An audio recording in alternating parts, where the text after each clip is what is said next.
Hi hello, പുതിയൊരു വീഡിയോയിലേക്ക് എല്ലാവർക്കും സ്വാഗതം. എല്ലാവർക്കും സുഖമല്ലേ? ഞങ്ങൾക്കും സുഖമാണേ. അപ്പോൾ പുതിയ വീഡിയോയിലേക്ക് പോവാം. പൂക്കൾ കാണുമ്പോൾ തന്നെ അറിയത്തില്ലേ, വാഴച്ചെടിയാണേ ഇത്. നമ്മുടെ കേരളത്തിലൊക്കെ എല്ലായിടവും കാണുന്ന, സർവ്വസാധാരണമായിട്ട് കാണുന്ന വാഴച്ചെടി. അപ്പോൾ അതിൻ്റെ മിനിയേച്ചർ ടൈപ്പാണ്. വലിയ പൊക്കത്തിൽ പോകുന്ന ടൈപ്പല്ല, ഇത് മിനിയേച്ചർ ടൈപ്പിലുള്ള വാഴച്ചെടിയാണേ. നല്ല ബ്ലഡിൻ്റെ കളറുള്ള റെഡാണ് ഇത്. നല്ല ഭംഗിയാണ് കാണാൻ. പിന്നെ ഇതെന്ന് പറഞ്ഞു കഴിഞ്ഞാൽ ഞാൻ വിത്തിട്ടിട്ട് മുളച്ച് വേറെ ഒരു കളറ് വന്നതാണ്. യെല്ലോയിൽ റെഡ് ഡോട്ട് വന്നിട്ട് നല്ല ഭംഗിയിലുള്ള ഒരു ചെടിയാണേ അത്. ഞാൻ മേടിച്ചതല്ല. എൻ്റെ കയ്യിൽ ഈ രണ്ട് കളറ് മാത്രമേ ഉണ്ടായിരുന്നുള്ളൂ. ഏത് റെഡും പിന്നെ അതേപോലെ തന്നെ ആ പീച്ച് കളറും. അതിനകത്ത് റെഡിൻ്റെ വിത്തിട്ടിട്ട് കിളിച്ചു വന്നപ്പോഴാണ് ഈ കളറൊക്കെ വന്നത്. ഏത് ഈ യെല്ലോയിൽ റെഡ് ഡോട്ടുള്ള ഒരു വെറൈറ്റി വന്നത്. അതും കാണാൻ നല്ല ഭംഗിയാണ്. അപ്പോൾ ഞാൻ അത് തറയിലായിരുന്നു നട്ടിരുന്നത്. തറയിൽ നട്ടിരുന്നു, ചട്ടിയിലും ഉണ്ടായിരുന്നു. പക്ഷേ എന്താ സംഭവം എന്ന് വെച്ചാൽ, ചട്ടിയിലൊക്കെ വെച്ചിരുന്നത് ഈ എലിയുണ്ടല്ലോ, പെരിച്ചാഴി വന്നിട്ട് അത് മണ്ണ് മാന്തിയിട്ട് അത് നശിപ്പിച്ച് കളയുക.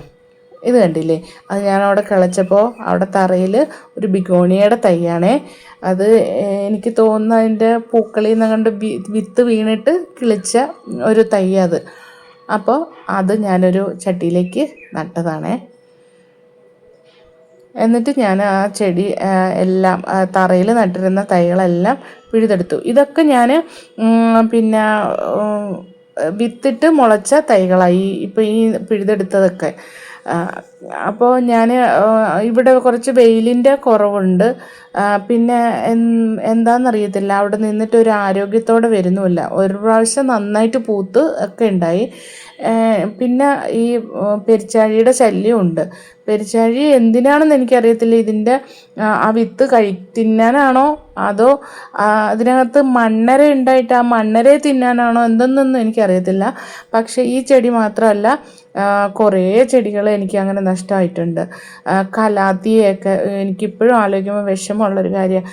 നല്ലൊരു വെറൈറ്റി കലാത്തിയ ഉണ്ടായിരുന്നു. നല്ല പൈസ കൊടുത്ത് നമ്മൾ മേടിച്ചതാണ്. എന്നിട്ട് അത് ചട്ടിയിലിരുന്നിട്ട് അത് ഫുള്ള് അത് മുറിച്ച്, മണ്ണ് ഇളക്കിയത് മാത്രമല്ല അത് മുറിച്ച് പിന്നെ നശിപ്പിച്ച്, നമുക്കിനി അത് ഉപയോഗിക്കാൻ പറ്റാത്ത രീതിയിൽ കടിച്ചു മുറിച്ച് എല്ലാം കളഞ്ഞു. ഭയങ്കര വിഷമമുള്ളൊരു കാര്യമാണ്. ഇത് കണ്ടില്ലേ, ഇത് ഒരു ഗോൾഡൻ പോത്തോസാണേ. അത് ഒരു ചട്ടിയിൽ നിന്നതാ. ആ ചട്ടിയിൽ നിന്ന് തറയിൽ പടർന്ന് കുറേ ആയി. ഇനി അതെല്ലാം ചട്ടിയിലേക്ക് മാറ്റി നടണം എനിക്കത്. അപ്പോൾ ഞാനത് റീപ്പോർട്ട് ചെയ്യാൻ വേണ്ടിയിട്ട് എടുത്തുകൊണ്ട് വന്ന് വെച്ചു. ഇത് കണ്ടില്ലേ, ചട്ടിയിലുണ്ടായിരുന്നു. ഇത് നല്ല റെഡ് കളറിലുള്ള ഒരു വാഴച്ചെടിയാണ്. അതിൻ്റെ വിത്തുകൾ അതെല്ലാം മണ്ണെല്ലാം എടുത്ത് കളഞ്ഞിട്ട് ആ പെരിച്ചാഴി വന്നിട്ട് അത് തിന്നിട്ടുണ്ട്. ഈ മണ്ണരെ തിന്നാനാണോ അതോ ഇത് തിന്നാനാണോ എന്ന് എനിക്കിപ്പോഴും അറിയത്തില്ല. ഇതെല്ലാം പക്ഷേ കടിച്ച് മുറിച്ച് കളയുകയായിരുന്നു. കുറേ തൈകളുണ്ടായിരുന്ന ചട്ടിയായത്. ആർക്കെങ്കിലുമൊക്കെ ഇങ്ങനെയുള്ളൊരു അനുഭവം ഉണ്ടെന്നുണ്ടെങ്കിൽ ഒന്ന് കമൻറ്റ് ചെയ്യണേ, കാണുന്നുണ്ടെങ്കിൽ, ഈ വീഡിയോ കാണുന്നുണ്ടെങ്കിൽ. അതിനായിട്ട് ഞാനൊരു ചട്ടി എടുത്തു. ചട്ടി 10 ഇഞ്ചിൻ്റെ ചട്ടി എടുത്തത്. കാരണം ഇത് കുറേ തൈകൾ ഉണ്ടാവുന്ന ഒരു ചെടിയാണല്ലോ. പിന്നെ വലിയ ഹൈറ്റിൽ പോകുന്ന ചെടിയല്ല, ഇത് മിനിയേച്ചർ ടൈപ്പാണ്. അപ്പോൾ നല്ല ഭംഗിയിൽ നിർത്താമെന്ന് വിചാരിച്ചിട്ട് ഞാൻ ചട്ടിയിലാക്കുക. അപ്പോൾ ചട്ടിയുടെ 2 ഹോള് മാത്രമേ ഞാൻ ഓപ്പൺ ചെയ്യുന്നുള്ളൂ. കാരണം ഇതിനെപ്പോഴും വെള്ളം നനവ് വേണ്ട ഒരു ചെടിയാണേ. അപ്പോൾ അതിനായിട്ട് പോട്ടി മിക്സ് എടുത്തു. പോട്ടി മിക്സ് എന്തൊക്കെയാണെന്ന് വെച്ചാൽ ചകിരിച്ചോറ്, കമ്പോസ്റ്റ്, പിന്നെ മേൽമണ്ണ്, പിന്നെ കുറച്ച് സാഫ് ആൻറ്റി ഫംഗൽ പൗഡർ. ഇത് ഇത്രയും കൂടെ മിക്സ് ചെയ്ത് നല്ല പൊടിയായിട്ടുള്ള പോട്ടി മിക്സാണ്. നല്ല മണ്ണിളക്കമുള്ള പോട്ടി മിക്സ്. കാരണം ചെടികൾക്ക് എപ്പോഴും വേരോടുന്നതിന് അതിന് പിന്നെ മണ്ണിളക്കമുള്ള പോട്ടി മിക്സ് ആയിരിക്കണം. പിന്നെ നീർവാർച്ചയുള്ളതും ആയിരിക്കണം. അപ്പോൾ ഞാൻ ചട്ടി എടുത്തിട്ട് അതിനകത്തേക്ക് കുറച്ച് പിന്നെ കരിയില ഇട്ട് കൊടുത്തു. കരിയില ഇട്ട് കൊടുത്താൽ, കാരണം ഈ ചട്ടിയൊക്കെ നമുക്ക് എപ്പോഴും അങ്ങോട്ടും ഇങ്ങോട്ടും ഒക്കെ മാറ്റി വെക്കേണ്ടതായിരിക്കും. അപ്പോൾ വെയിറ്റ് കുറവ് വരുന്നത് നല്ലതായിരിക്കും ചട്ടിക്ക്. അതിനായിട്ട് ഞാൻ കരിയില ഇട്ട് കൊടുത്തു. പിന്നെ കുറച്ച് കഴിയുമ്പോൾ ഇത് ദ്രവിച്ച് ഇത് തന്നെ വളമാവുകയും ചെയ്യും. എന്നിട്ട് പോട്ടി മിക്സ് ഇട്ട് കൊടുത്തു. ചട്ടിയിൽ കരിയില നന്നായിട്ട് പ്രസ് ചെയ്ത് കൊടുത്തതിന് ശേഷം പോട്ടി മിക്സ് അതിൻ്റെ മുകളിലിട്ടത്. എന്നിട്ട് ഈ ചെടി എടുത്ത് ഈ ചോടോടെ തന്നെ, ഇത് ഞാൻ പിരിച്ചൊന്നും നടുന്നില്ല, ഇത് അതേപോലെ തന്നെ 2 തൈയുള്ളത് അതേപോലെ തന്നെ വെക്കുക. അപ്പോൾ അതിനകത്തുള്ള പഴയ ഇലയും വേരും ഒക്കെ ചീഞ്ഞ വേരൊക്കെ എടുത്ത് ഞാൻ മുറിച്ച് കളഞ്ഞു, ക്ലീൻ ചെയ്തു. എന്നിട്ട് ഞാൻ ആ ചട്ടിയിലേക്ക് നട്ടു വെക്കുക. പിന്നെ ഈ ചെടിക്ക് ആവശ്യമുള്ള കാര്യം എന്ന് പറഞ്ഞാൽ നല്ല വെയിൽ, നല്ല സൂര്യപ്രകാശം അടിക്കുന്ന സ്ഥലത്ത് വെക്കണം. പിന്നെ അതേപോലെ തന്നെ കുറച്ച് തണുപ്പുള്ള സ്ഥലമാണെങ്കിൽ കുറച്ചും കൂടെ നല്ലതാണ്. കാരണം നമ്മുടെ ഊട്ടി, വയനാട്, ഇടുക്കി, മൂന്നാർ അങ്ങനെയൊക്കെയുള്ള സ്ഥലങ്ങളുണ്ടല്ലോ, അങ്ങനെയൊക്കെയുള്ള സ്ഥലങ്ങളിൽ നല്ല ഫ്രഷായിട്ട് ഈ ചെടി എപ്പോഴും പൂക്കളായിട്ട് നിൽക്കുന്നത് കാണാം.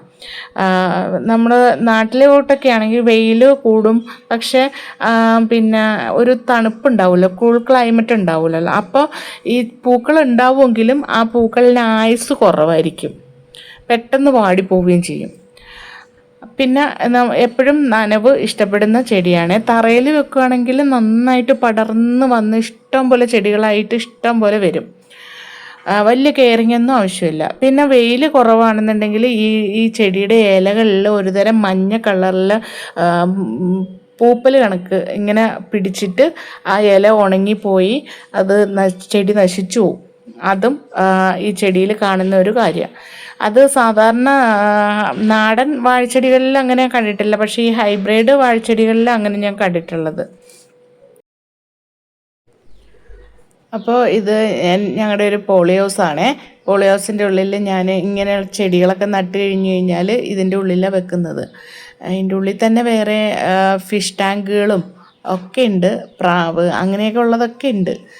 എന്നാലും ഞാൻ ഒരു സൈഡിൽ ചെടികൾ ഇങ്ങനെ വെക്കും. അപ്പോൾ എല്ലാ ചെടികളും ഞാൻ നട്ടു. പിഴുതെടുത്ത ചെടികളൊക്കെ ഞാൻ ചട്ടികളിലാക്കിയിട്ടുണ്ട്.